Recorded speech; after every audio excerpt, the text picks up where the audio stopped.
First at 5, a woman is shot in the face at an Anderson shooting range. We'll have the very latest from deputies.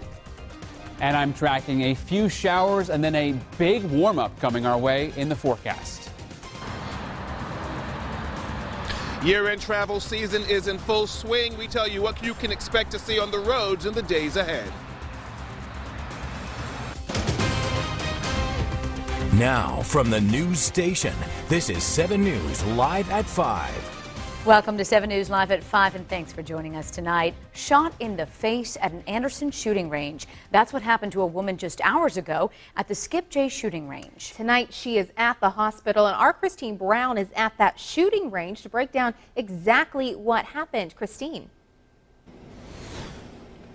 Well, investigators are actually still on this trail that leads to the shooting range where the deputies say the woman was shot in the face. They say it happened around 2 o'clock here at the Skip J range on Murphy Road in Anderson. The woman was taken to the hospital by EMS, but we still have no word on her condition. Now, the owner tells us that this was an accidental shooting. He believes it could have been from the mishandling of a gun, but deputies still haven't been able to confirm with us just how it happened. The owner tells us this business has also been here for 24 years, and this is the first time anything like this has ever happened. They say it's also a busy time of year for them after people have gotten guns as presents and they bring them here to try them out. But they say each of their customers are required to review safety guidelines and then sign paperwork that says they understand how to follow those rules. Now, they're all here hoping that this woman makes a full recovery.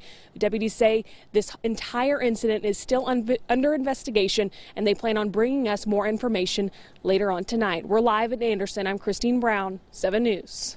All right, thanks, Christine.